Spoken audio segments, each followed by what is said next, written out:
किसान वाणी कार्यक्रम के प्रायोजक हैं कृषि एवं किसान कल्याण मंत्रालय, भारत सरकार। हर जोखिम से निकल कर फसल आए, सुरक्षित हो जाए।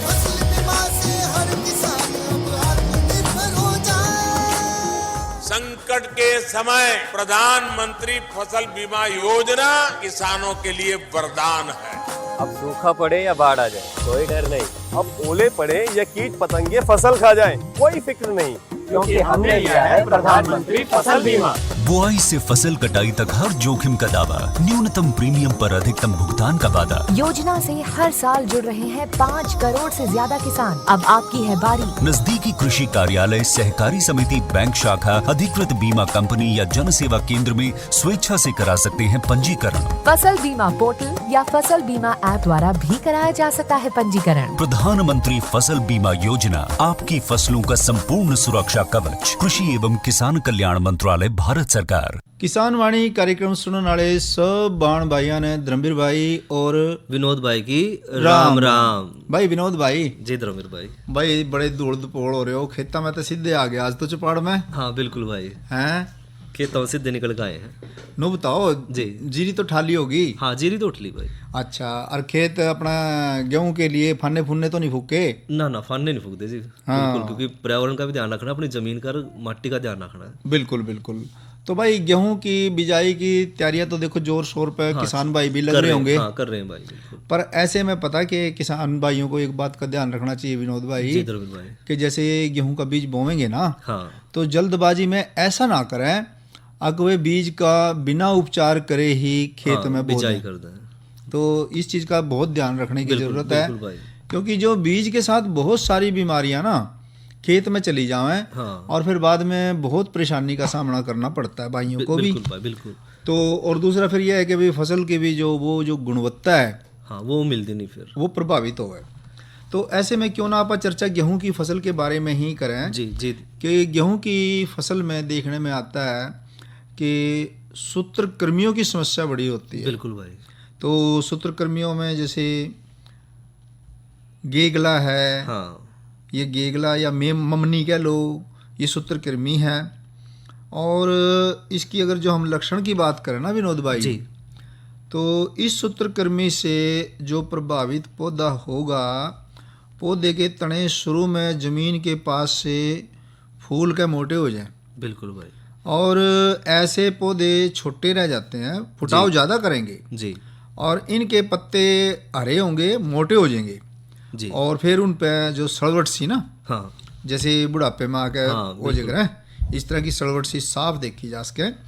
तो इस सूत्रकृमि से प्रभावित जो पौधे होंगे, फिर उन पे जो बाल हैं वो छोटी छोटी बनेंगी। बिल्कुल भाई। और जिनमें स्वस्थ दानों की जगह विकृत शक्ल के दाने बनेंगे। हाँ। और इन्हीं विकृत दानों को फिर ममनी या गेगला यानी कि आप अपनी भाषा में कह दें। दाना जो है पूरा विकसित नहीं हो पाता। दाना पूरा विकसित होता ही नहीं जी। तो शुरू में ये जो ममनियाँ हैं ये हरे रंग की हैं, लेकिन फसल पकने के टाइम पे इनका जो रंग है वो गहरा भूरा और काला हो जाए जी। और एक ममनी में सूत्रकृमि के साइंसदान बताते हैं विनोद भाई, जी। कई हजार लार्वे सोए हुए अवस्था में हुए। जी। तो गहाई और थ्रेसिंग के समय ये जो ममनियाँ हैं ये सारे बीज के साथ मिल जाएं, तो ऐसा ममनी से ग्रसित जो बीज है वो खेत में बो दे ना, हाँ उससे बीमारी लगती है। बिल्कुल, क्योंकि सारे खेत में जब इतने लार्वे हैं तो वो सारे खेत में फैल जाएंगे और सारी जो फसल है वो उसमें नुकसान पहुँचाओगे। और बीमारी का प्रकोप बीज में मिली हुई ममनियों की संख्या जितनी होगी, हाँ उस हिसाब से बढ़ेगा। तो अब देखो ये सोचने की बात है किसान भाइयों के लिए, क्योंकि अब किसान भाई बुआरा करने जा रहे हैं। बिल्कुल भाई। तो उनको स्वस्थ बीज लेना चाहिए। हाँ, और उसका उपचार करके फिर जो है वो बिजाई करें। हाँ, ऐसा बीज जिसमें ये पहले ही ममनियाँ हो, सोचा चल थोड़ी बहुत में कुछ नहीं फर्क पड़ता। हाँ। ये फिर खेत में जाके कई गुना बढ़ जाएंगी, कई गुना हो जाएंगे भाई, और फिर फसल का नुकसान करेंगी। तो ऐसे में बहुत जरूरी बात है कि स्वस्थ बीज का चुनाव करना है किसान भाइयों का। भले ही थोड़ा महंगा हो जाए कोई फर्क नहीं पड़ता, लेकिन उपज उतनी बढ़िया भी आओगी, उतनी उपज भी बढ़िया आएगी। और धर्मवीर भाई इसके अलावा एक और जो रोग है वो है मोलिया रोग। मोलिया। हाँ, मोलिया रोग। अच्छा। और ये रोग जो है वो सिस्ट सूत्रकृमि द्वारा फैलाया जावा है। अच्छा। और अपने जो हरियाणा के जो कई जिले हैं, जिस तरह सिरसा है, हिसार है, फतेहाबाद है, भिवानी है, महेंद्रगढ़ है, झज्जर है, रोहतक है, रेवाड़ी है, गुड़गांव, फरीदाबाद, मेवात जिला में जो है इसका प्रकोप ज़्यादा देखा जावा है जी। उसके बाद फिर जो है इसकी जो दूसरी जाति है उसका थोड़ा सा प्रभाव अम्बाड़ा और पंचकुला जिले में भी देखा जावा है जी। और जो मोलिया रोग है इसके अगर लक्षण की बात करें तो ये रोग जो है सूत्रकृमि पौधे की जो जड़ है उस पर आक्रमण करा है और जिसके कारण जो जमीन है उसमें पौधे की जो भोजन लेने की क्षमता है उसकी ताकत है वह उस पर इसका असर पड़ा है जिसकी वजह से रोग तक प्रभावित पौधे छोटे, कमजोर और पीले पड़ जाए और लगभग 1.5 से 2 महीने होने के बाद जो है पूरी फसल जो है वो प्रभावित हो जाए और फसल जो है सारी पीली दिखाई देने लग जाए और सारी फसल कमजोर पड़ जाए और जो रोगी पौधे हैं उनकी जड़ स्वस्थ पौधे की जड़ की अपेक्षा छोटी रह जाए लेकिन जो शाखाएं हैं वह अधिक होने के कारण जो है वो थोड़ी सी झाड़ीनुमा दिखाई देने लग जाए जी। और अगर इसे पौधे पर जो बालियाँ हैं वो भी जो है छोटी रह जाए और कम दाने वाली बने हैं और शुरू के साल में तो ये रोग खेत में किते किते नज़र आवा है लेकिन समय के साथ लगातार हम जब गेहूं की बिजाई कर रहे हैं हर साल तो ये जो है प्रकोप बढ़ता जावा है और सालों साल जो है बढ़ के पूरे खेत में ये प्रकोप फैल जाए और धर्मवीर भाई इसके अलावा जो उपज है किसान भाइयों ने फिर कई साल बाद वो ना के बराबर मिला है और 70 से 80 दिन की जब फसल हो जाए तो उसकी अगर पौधे की जड़ उखाड़ के हम देखा है ध्यानता है तो उसमें लगी हुई जो सफ़ेद मोतियों जैसी छोटी छोटी सूत्रकृमि मादाएं साफ साफ दिखाई देवा है जी। और जो फसल पका है तो उसके बाद ये मादाएं फिर जड़कर ज़मीन पर गिर जाए और फिर जो है अगली जो बुआर है उस पर फिर इसका प्रभाव दिखा है और ज़मीन में पड़ी ये जो मादाएं हैं इन्हें नाम सिस्ट कहा है।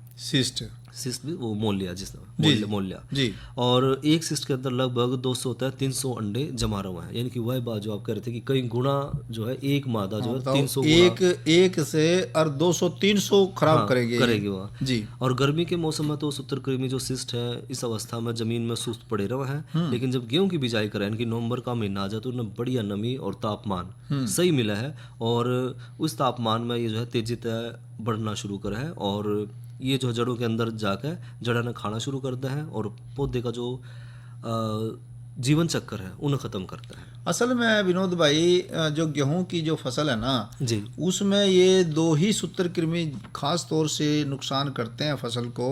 जी भाई। एक तो कह लो गेगला कह लो, ममनी कह लो। हाँ। और एक दूसरा ये कह लो कि टुंडू। हाँ, टुंडू रोग। टुंडू भी यो भी एक हिसाब से मतलब अभी ये सूत्रकृमि ही है जी। और ये जो है जैसा आपने बताया कि भाई ये नुकसान तो करें ही करें। हाँ। और नुकसान कितना करेंगे ये देखने की बात है कि एक जो जीव है या एक जो टुंडू है वो 200 से 300 गुना नुकसान बढ़ा देता है खेत में पहुंच करके। तो ऐसे में बहुत ज़रूरी हो जाता है कि हमने पहले तो ये पहचानने पड़ेंगे बिल्कुल कि किस तरीके के हैं, क्या लक्षण है। अब जैसे शुरू में ये टुंडू जो रोग है इस बीमारी के लक्षण में ममनी रोग जैसे ही सारे लक्षण हैं बिल्कुल भाई। लेकिन इसमें कम तापमान और अधिक नमी वाले मौसम में पौधों के पत्ते जी, पौधों के तने और बालियां इन पे पीले रंग का चिपचिपा सा पदार्थ दिखाई देवे जी। और ये पीला जो चिपचिपा पदार्थ है ना विनोद भाई जी, ये जीवाणु होता है। अच्छा अच्छा। जो कि सूत्रकृमि के लार्वों के साथ ममनियों के अंदर ही रहा है बिल्कुल भाई। और ये जो जीवाणु सूखने पे सख्त और भूरे हरे रंग का हो जाए और बीमारी वाले पौधों की जो बाल है ना जी उनमें दाने ही नहीं बढ़ने देता जी। द्रविड़ भाई तो अपने लक्षण की बात करी कि क्या लक्षण होंगे तो इसकी रोकथाम किस तरह करें? रोकथाम की बात जहाँ तक है विनोद भाई कि ममनी हो चाहे टुंडू हो दोनों सूत्रकृमि ममनी ग्रस्त बीज बोने से पहले लगती हैं और बाद में इनकी रोकथाम हो ही नहीं सकती। यानी कि आप जो बात करें शुरू में सही कि भाई बीज का पहले जो है स्वस्थ बीज और उपचारित बीज ही बो है। हाँ, ना तो फिर कोई समाधान नहीं, कोई समाधान नहीं। इसलिए इनसे बचने का एकमात्र जो सस्ता रास्ता है और जो सरल रास्ता है वो यही है कि बीज हमेशा जो है ममनी रहित करके ही बोना चाहिए जी। खेत में ममनी जाने ही ना दो बिल्कुल। बीज से ममनियाँ अलग करके हाँ और खेत में ले जाओ। जी जहाँ तक बात है भाई इन ममनियों को किस तरह अलग करें, तो अलग बरीक करें। बरीक हो हाँ। तो एक तो छाण सके आप। हाँ ज्यादातर ममनियों को का जो आकार है ना हाँ वो गेहूं के बीज से छोटा हुआ है, बिल्कुल भाई। तो इसलिए आप के कर सके इन्हें छालनी में छान लो, हाँ जार लगा दो ले बस। जार लगा दो तो ममनी अलग हो जाएंगी। जी और कोई एक आधी बड़े आकार की रह भी जावे हाँ तो उन्हें ना हाथ से चुप के निकाल हाथ दें। से चुप के निकाल दें। और दूसरा तरीका ये उसके विनोद भाई कि जी। पानी या नमक के घोल में घोल करके हाँ कि इसमें क्या करेंगे कि जो ममनी वाले बीज को सादे पानी जी चाहे नमक के 10% घोल में डाल के और हाथ से चाहे लकड़ी से हिला लें। हिला लें। और अड़के होने के कारण ये ममनियाँ है ना हाँ ये पानी पानी में- के सतह पे तैरने लग जाएंगी। जी जी और फिर इनको किसी छालनी की मदद से हटा के नष्ट कर दें। जी बीज को निकाल के छां में सुखा के और बिजाई के लिए प्रयोग कर लें। बिल्कुल भाई। यदि ममनियाँ हटाने के लिए नमक का घोल प्रयोग करया हो ना फिर विनोद भाई, हाँ, हाँ। आप जानती हो नमक तो नमक है, बिल्कुल भाई। तो फिर ऐसे बीज को नमक के दुष्प्रभाव से बचाने के लिए हाँ साफ पानी से भी 2-3 बार अच्छी तरीके से धो के दो। और फिर हमने इसको सुखा सुखा लेना लेना। चाहिए। और या फिर ऐसा हो कि बहते पानी में धो लें, जी बहते पानी में और जल्दी साफ हो जाएगा। बिल्कुल भाई। तो इसी तरह ये जो आप मोल्या कह रहे थे ना, हाँ, हाँ। मोल्या, हाँ जी हाँ यह मोल्या भी ना इसकी भी रोकथाम पता है कि उसका है। हाँ द्रविड़ भाई। एक तो फसल चक्र जो बार बार साइंसदान भी कम है, हम भी कार्यक्रमों के जरिए बतावे ही हैं भाइयों बिल्कुल को भाई। कि भाई फसल चक्र अपनाना चाहिए। ये रोग गेहूं में भी लगा है और जौ की फसल पे, बिल्कुल भाई। इसलिए इस रोग से ग्रसित कोई खेत हो हाँ तो उसमें इन फसलों को लगातार नाले में यानी कि इनकी जगह दूसरी फसल लगा ले दें। में जिस तरह सरसों की लगा सकें, जी, जी। चने की लगा सकें, मेथी की लगा सकें, धनिया बो सकें, गाजर बो बोल रहे सकें, हैं। हाँ बिल्कुल भाई। और भी बहुत सारी फसलें हाँ। बो सकें, मटर बोलो, हाँ सब्जियां बोलो, मतलब हाँ, इनकी एक साल छोड़ के एक साल मतलब एक साल हाँ, छोड़ दो बिल्कुल भाई। तो उससे फिर ये अपने आप ही खत्म हो जाएंगी। हाँ दूसरी बात ये है कि जब गर्मी हो ना, जी अच्छी गर्मी हो, तो मोड़ा से ग्रसित जो खेत है उसको मई जून की गर्मी में जी 2 से 3 बार 15-15 दिन के अंतर पे हाँ। और खूब गहरी जुताई मारे। जी यानी कि धूप में जो लार्वा है वो जो सुप्त अवस्था में पड़ा तो खत्म हो जाए। हाँ, सूत्रकृमि अपने आप ही पता नहीं लगेगा कहाँ गया। जी और तीसरा रोकथाम इसकी ये हो उसका विनोद भाई जी कि अगेती बिजाई जो है, हाँ जैसे सूत्रकृमि के लार्वे निकलने का जो सही समय है ना जी जी वो तापमान पे निर्भर करे। बिल्कुल भाई। और 15 नवंबर तक करने से सूत्रकृमि के आक्रमण से पहले ही हाँ फसल की अगर अच्छी बढ़वार हो जाए बिल्कुल फिर तो हाँ, फिर नुकसान नहीं नुकसान नहीं होगा होगा। या कम होगा। तो कोशिश करें कि ऐसे खेत जहाँ पे सूत्रकृमि की समस्या है या देखने में आई जी। तो वहाँ अगेती बिजाई कर लें। हाँ और धर्मवीर भाई इसके अलावा अगर अवरोधी किस्म जो है यानी कि हम बात करते हैं कि बीज जो है बड़ी आले में प्रमाणित लेवा तो अच्छी किस्म का जो बीज है जिस तरह राज MR1 और जौ के लिए जो अवरोधी किस्म है BH 275 वो उगावा तो भी जो है हम जो ये बीमारी है सिस्ट की इससे हम बच सके हैं। हाँ और इसके अलावा जो है जीवाणु खाद है उससे भी जो है बीज उपचार कर लें तो भी जो है इस समस्या का समाधान करा जा सका है। हाँ, मतलब बोने से पहले ना हाँ गेहूं के बीज को अजैटोबैक्टर की TH54 किस्म मात्रा एक पैकेट में 10 किलो जी बीज में मिला के हाँ और उसमें बिजाई कर सकते हैं। बिल्कुल भाई। अगर बीज की मात्रा 40 किलोग्राम रखें तो फिर 4 पैकेट इस दवाई के मिला के ना जी और फिर बिजाई करें तो काफ़ी हद तक जो इनका सूत्रकृमि का जो है इलाज करा हो जा सके, सकता है। रोकथाम हो सके। और इसके अलावा जो सूत्रकृमि नाशक दवाई है जिस तरह कार्बोफ्यूरान है जिसने फ्यूराडान 3G भी बोला है, यह दवाई जो है 13 किलोग्राम प्रति एकड़ की दर से अगर बिजाई तो पहला खाद के साथ मिलाकर पो रहे हैं तो इस रोग की रोकथाम भी करी जा सके है। और इन बातों का थोड़ा सा ध्यान रखें तो किसान भाई जो है अपनी गेहूं की फसल बढ़िया ले सके हैं। और ध्यान तो एक बात का और भी रखना पड़ेगा विनोद भाई, जय द्रव्य भाई। वो क्या कि कोरोना महामारी का असर बहुत कम हो गया अब तो, हाँ हाँ पर खत्म नहीं हाँ, हुआ। खत्म नहीं हुई। तो इसका भी ध्यान रखना है। बिल्कुल, बिल्कुल। कामकाज तो देखो सारे कर ही रहे हैं। थोड़ी सी दूरी बना कर रखें और जो मास्क है और समय समय पर हाथ जरूर धोएं। कोरोना वायरस के खतरे से बचते हुए फसल की कटाई, बिक्री, खरीद, नई फसल की जुताई और बुआई सुरक्षित हो सकती है अगर हम लगातार हाथों को साबुन और साफ पानी से नियमित अंतराल पर धोते रहें। नाक, मुंह को मास्क, गमछे या कपड़े से ढक कर रखें। आंख, कान, नाक, मुंह न छुएं।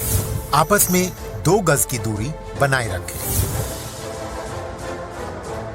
मास्क और 2 गज की दूरी के मंत्र को अभी हमें छोड़ना नहीं है। फसलों की बुवाई एवं कटाई करते समय आपस में कम से कम 2 गज की दूरी बनाए रखें। फसल की कटाई करने के बाद छोटे छोटे ढेरों में इकट्ठा करें। कृषि के औजारों की समय समय पर सफाई करें। एक दूसरे के साथ औजारों की अदला बदली न करें। श्रमिकों के शौचालयों और हाथ धोने की जगह की ठीक से सफाई जरूरी है। बुआई, कटाई एवं मड़ाई के दौरान इस बात का ध्यान रखें कि इन स्थानों के आसपास कोई थूके नहीं। कंबाइन, हार्वेस्टर, थ्रेशर, जुताई और बुआई की मशीनों को इस्तेमाल से पहले साफ करें। मशीनों के इस्तेमाल से पहले और इस्तेमाल के बाद हाथ साबुन से साफ करें। वाहनों, बोरियों, थैलियों और पैकिंग के दूसरे सामान की साफ सफाई पर भी खास ध्यान दें। खरीद केंद्र पर आने से पहले किसानों एवं श्रमिकों की जांच। खरीद केंद्रों पर भीड़ न लगाएं एवं किसानों को बारी बारी से बुलाएं। गोदामों पर खरीदी हुई फसल को लेने में शीघ्रता करें ताकि किसानों एवं श्रमिकों को रुकना ना पड़े। कोरोना के खतरे से बचाव और अधिक जानकारी के लिए आरोग्य सेतु ऐप डाउनलोड करें। देश में खाद्य सुरक्षा के ये सिपाही भोजन की निरंतर उपलब्धता को सुनिश्चित करते हैं। किसान स्वस्थ रहें तभी हम कोरोना वायरस से जीत पाएंगे, आगे बढ़ पाएंगे। किसान सबल, देश प्रबल। विनोद भाई, जी धर्मेंद्र भाई। अब समय है कि आप थोड़ा मनोरंजन कर लें। बिल्कुल भाई। भाई भी मौका और इंतजार कर रहे होंगे भाई, कद रागनी सुनावेंगे। बिल्कुल भाई। तो रागनी ले रहे हैं किस्सा गोपीचंद से जी। और मौका उस वक्त कर होगा कि जब गोपीचंद की माँ जी उसको योग दिवाने के लिए कहती है अच्छा जी कि बेटा मैं चाहती हूँ तू अमर हो जाए। हाँ और गोपीचंद क्या कहता है, हाँ अग माँ तू मैंने जोग ना दिवावे। अच्छा जी। तो उस मौके की रागनी सुनते हैं। बिल्कुल वह बात सुनाओ जी।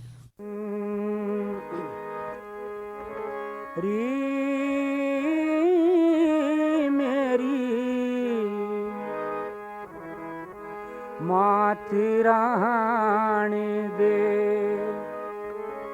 मत ना जोग देवावे मेरी मात रानी दे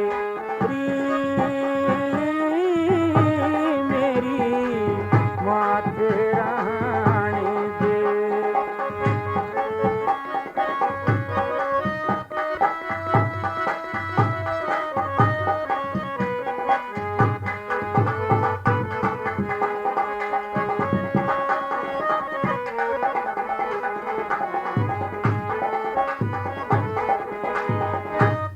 नहीं से बेरा माता धोखा होगा तेरी गले जमन जोग ले लिया ते माँ मिट जा तेरे अगत की बेले साधु आड़े दुख माता में क्यों कर लूं काया पे जेले साधु आड़े दुख माता में क्यों कर लूं काया पे दिल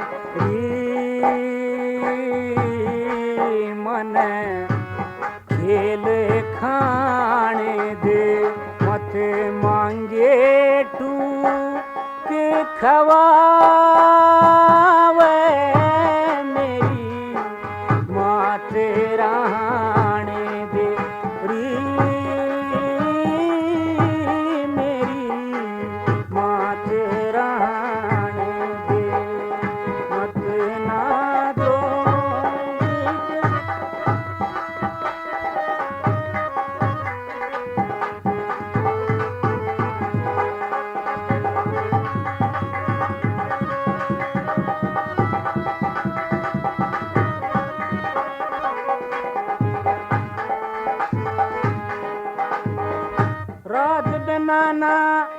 नाम राज बिन कोय तेग धर्म की ताने ना, बिन राज कचहरी सजती ना, बिन राज मुकदमा छाने ना, राज बिना ना इज्जत जग में, बिना राज कोई जाने ना, राज बिना ना इज्जत जग में, बिना राज कोई जाने ना। मेरी ओरे ध्यान देना, फिर पाछे पछतावे, मेरी मात रानी दे, मत ना जोग देवा वे, मेरी मात रानी दे।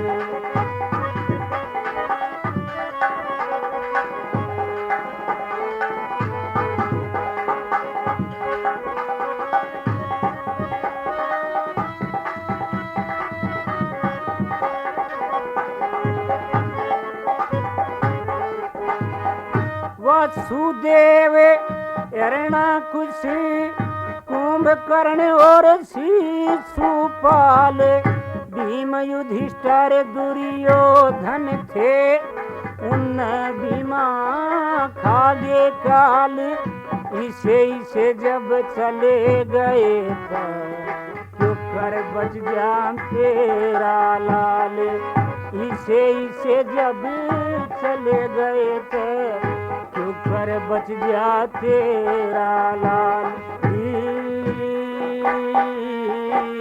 मत दूर जाने दे, मत मांगे टूक खवावे,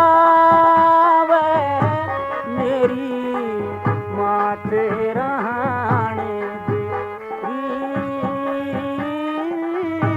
मेरी मात रहने दे।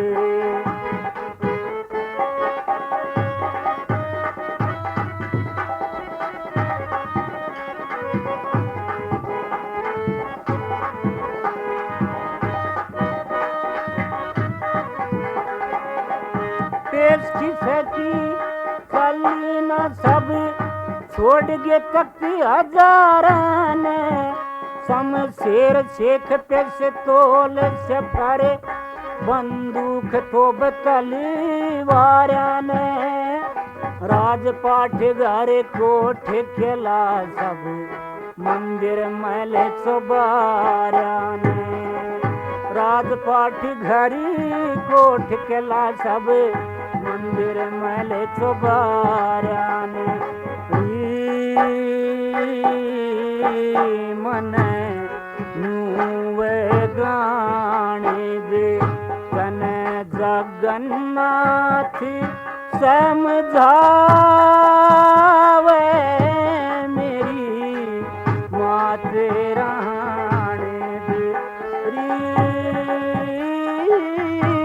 मेरी मात रहने दे, मत ना जोग देवा वे, मेरी मात रहने दे। मेरी मात रहन दे। तो ये रागनी सुनी भाइयों ने किस्सा गोपीचंद से, और आवाज़ थी सत्यवान की। जी। और द्रविड़ भाई अब साथ में करना है जिक्र मौसम का भी जी। और आज का अधिकतम तापमान रहा 32 डिग्री सेंटीग्रेड और न्यूनतम तापमान रहा 14 डिग्री सेंटीग्रेड, और आने वाले कल का अधिकतम तापमान रहने की संभावना है 29 डिग्री सेंटीग्रेड और न्यूनतम तापमान रहने की संभावना है 13 डिग्री सेंटीग्रेड। तो कल के किसान वाणी कार्यक्रम में क्या क्या विषय लेकर के आवेंगे विनोद भाई? कल हम द्रविड़ भाई कल चर्चा करेंगे एक तो मत्स्य संपदा योजना पे, और नई फसल नई उमंग के तहत चर्चा करेंगे पत्तेदार सब्जी मेथी की बिजाई के बारे में। जी। तो विनोद भाई जी, एक बात है, धान की आप देख रहे हो कटाई भी पूरे जोर शोर से चल रही, बिक्री भी पूरे जोर शोर से चल रही, और अभी तो ये काम चलना है। बिल्कुल भाई, चलना क्योंकि है अभी तो। बासमती असली तो तंत हाँ, आया नहीं, आना है बिल्कुल। अभी बासमती की कटाई तो अब लगी है शुरू। बिल्कुल भाई। तो ऐसे में राष्ट्रीय कृषि बाजार जी जी, क्या हमारे लिए फायदेमंद होगा? बिल्कुल धर्मेंद्र भाई, फायदेमंद होगा, क्योंकि इसमें जो किसान भाई है वो कहीं पे भी अपनी जो फसल है वो बेच सका है। क्योंकि एक तरह से जो राष्ट्रीय कृषि बाजार है ये एक तरह का जो इलेक्ट्रॉनिक पोर्टल है, यानी कि एक हम कहें कि जो है हम ऑनलाइन जाके जो है कहीं भी मंडी जो है वो ढूंढ के जहाँ पे अच्छा रेट मिल रहा है वहाँ पे अपनी फसल ने बेच सका है। यानी कि ऑनलाइन आप चेक कर सकें कि हमारी जो फसल है हमारे पास जी, तो हमने कहाँ बेचने में फायदा है। हाँ, एक यानी कि किसान भाई को एक अलग से एक ऑप्शन मिल गया कि वो उसके लिए पूरी मंडी मार्केट जो है पूरे देश की पूरे खुली है। देश में, हाँ, यानी कहीं भी, किसी भी जीनस का क्या रेट चल रहा है, हाँ वो तो उसका उनको जानकारी अपने घर बैठे मिल सकती है। बिल्कुल बिल्कुल भाई जी। और इसका जो उद्देश्य है वो है देश के जो सारे राज्य हैं उनमें जो कृषि है और कृषि जो है या जो कृषि मंडी है हमारी खेती की जो हमारी मंडी है फसल की, उन सब ने इंटरनेट के माध्यम से जोड़ना, इंटरनेट के माध्यम से जोड़ना, ताकि जो है एकीकृत यानी कि पूरी एक राष्ट्रीय कृषि उपज बाजार बनाया जा सके। और इससे जो है हमारी जो स्थानिक मंडी है जो जी आसपास की, वो सारी इस पर जुड़ी हुई है। जी। और साथ में जो है अगर बात करें कि इसका लक्ष्य क्या है, क्यों जो है राष्ट्रीय कृषि बाजार हाँ, बनाया ये गया तो है? मन में सवाल उठना स्वाभाविक है भाई, ये इसका मतलब क्या है? बिल्कुल भाई, इसका मुख्य उद्देश्य भाई ये है कि जो मान ले एक किसान भाई है जो यूपी में अलीगढ़ तक है और वो अपनी जो है उपज आके यहाँ कुरुक्षेत्र में बेचना चाह रहे हैं जी, तो वो जो है वो अपनी उपज जो है अपने हरियाणा में लाकर भी आसानी से बेच सके है, कम से कम समय में और अच्छी कीमत वो ले सके है। अच्छा। और इसका जो सीधा लाभ है वो किसान भाई ने भी मिलेगा, जो व्यापारी है उसने भी मिलेगा, और जो ग्राहक खरीदने वाला है जो भोगता है उसने भी इसका बड़े जो है फायदा मिलेगा जी। और कम दाम में जो है उपज जो है किसान ने उपज का फ़ायदा ज़्यादा मिलेगा और जो ग्राहक है उसने कम दाम में जो है फसल मिल जाएगी। और वहीं जो व्यापारी है उनका भी जो कारोबार है उसने भी बढ़ाने का उन्हें मौका मिलेगा। तो इसमें तीनों का फ़ायदा है, किसान का भी, व्यापारी का भी, और जो भोगता है उसने भी फ़ायदा है। यानी कि तीन का वो है, एक बेचने वाला हो गया, एक खरीदने वाला हो गया, बिल्कुल भाई, एक उसका उपभोक्ता हो गया। हाँ, यानी ग्राहक जो कि जिसके जो पास जाना है, जिसने उसका उपभोग करना है। बिल्कुल भाई। तो इस राष्ट्रीय जो बाजार नीति है इसमें तीनों का ही फायदा, तीनों का ही फायदा देख भाई। करके और ये नीति बनाई गई है। तो इस नीति में किसानों का फायदा ही फायदा है। फायदा ही फायदा भाई। कह सकें आप कि आम के आम और गुठलियों के दाम। हाँ बिल्कुल भाई। अरे अरे अरे अरे, क्या कर रहा है? इधर इधर इधर, हम बोल रहे हैं तेरे बीजू का। उतला बोल रहा है? हाँ, पक्षियों से तो हम खेत को बचा लेते हैं, पर इन घातक रसायनों से कैसे बचाएं? मतलब? देख बेटा, तू जो ये अंधाधुंध रसायन मिलाता है ना, मिट्टी की सेहत बिगड़ने लगी है। और जब माटी ही कमजोर पड़ जाएगी तो उपज कैसे सेहतमंद होगी? अरे पहले ऐसा नहीं था, पूछना अपने बड़े बुजुर्गों से, कैसे फसल लहलहाती थी, शुद्धता झलकती थी। हाँ, माटी भी तंदुरुस्त और लोग भी। अरे अब पहली वाली बात कहाँ? पर अब तो सब यही डाले हैं। सब नहीं, आज भी लाखों जागरूक किसान परंपरागत विधि से फसल उगा रहे हैं। खर्चा कम और उपज की कीमत भी बेहतर पा रहे हैं। सच है? रे बेटे, एक्सपीरियंस से बता रहे हैं, धूप में बाल सफेद नहीं किए हैं। हाँ। ठीक है भाई, मैं भी आज से जैविक खेती शुरू करूंगा। माटी से प्रेम की परंपरा है, परंपरागत खेती। तो विनोद भाई जी धर्मेंद्र अब भाई। किसान वाणी कार्यक्रम का समय होया समाप्त। लेवे भाई से इजाजत। बिल्कुल भाई। अच्छा भाइयों, राम राम। इस कार्यक्रम के प्रायोजक थे कृषि एवं किसान कल्याण मंत्रालय, भारत सरकार।